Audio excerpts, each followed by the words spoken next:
All right, let's talk about this run skills at Costco that we have on our agenda today. So we've got 20 minutes set aside. We want to make sure that we're working up to that appropriately. We've got a lot of teaching happening, a little bit of work happening, so we want to balance that out. Probably going to have to make sure we have the clock running and give people segments and let them know, hey, maybe you're not interested in going out and doing this run skills exercise with us. That's fine if you want to continue the strength work, but at this time, we're going to be going outside.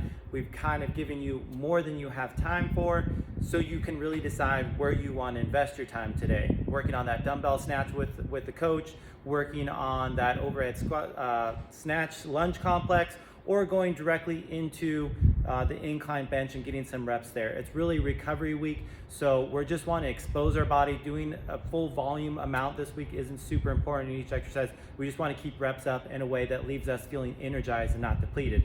For the run skills, we head over to Costco. We're gonna go straight across the street and right into that parking lot. They're alongside the building where there's a nice long runway. We wanna think about 100 yards. It's roughly from one end of Costco to the other end, and not even quite. That building's probably around 150 yards long, maybe 200. And what we're going to do is we're going to establish our run drills. I've worked on with this in classes with athletes, probably potentially everybody a few times. But we're working on one with our body nice and straight. We're getting to this pull position. What it looks like, I've got that ankle right near or right behind my foot, and you see this 4, like a number 4, right? The Avengers 4. That is our position we're trying to get people in. What you're gonna see is people go back here, or people go, instead of here, they're bringing their knee up.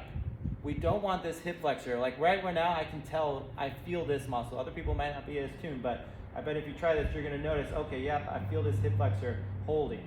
No, we wanna bring it back, and the only muscle we're really trying to fire is our hamstring.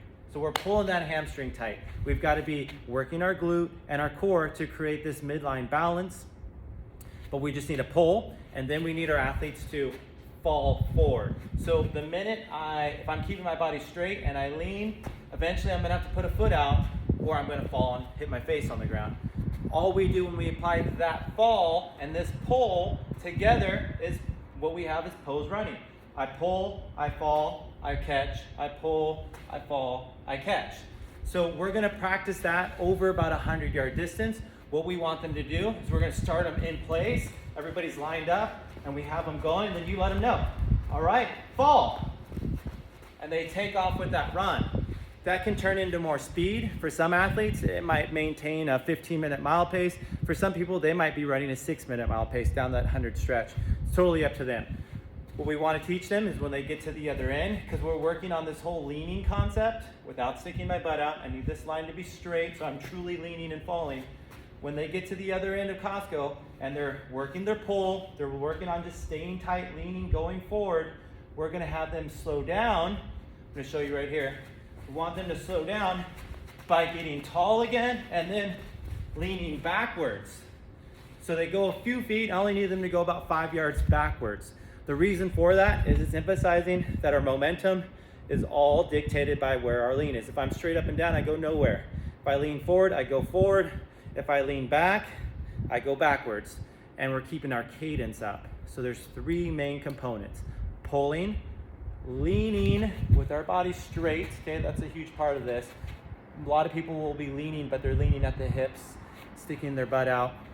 They're not really falling. They're not pose running yet. So we're pulling our heel to our butt, pulling with our hamstring, leaning, and then keeping a cadence up. For just about everyone, it's to be 180 or higher. Someone really tall maybe dips down into the high 178, 176 at worst. You probably have to be about 6'6" to be getting that low. Otherwise, everyone should be about 180 strides per minute.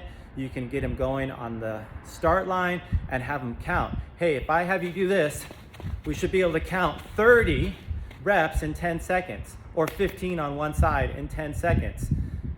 That's the pace I want you to keep up. If you're more than that, excellent. Work on that, because when you go running, you're probably gonna slow down. We wanna keep it at 180 though when you run. So we're gonna practice that now. You're gonna do that in place. Good, you got that feeling of the cadence. Let's go ahead and get everyone pulling again, and lean, fall, run, slowing down by just getting tall and going backwards, but we keep up the cadence. Our feet keep moving at that same pace again. You notice people slowing down? I'd hold them on the line again. Have them count out their 15 strides on one side while you give them 10 seconds.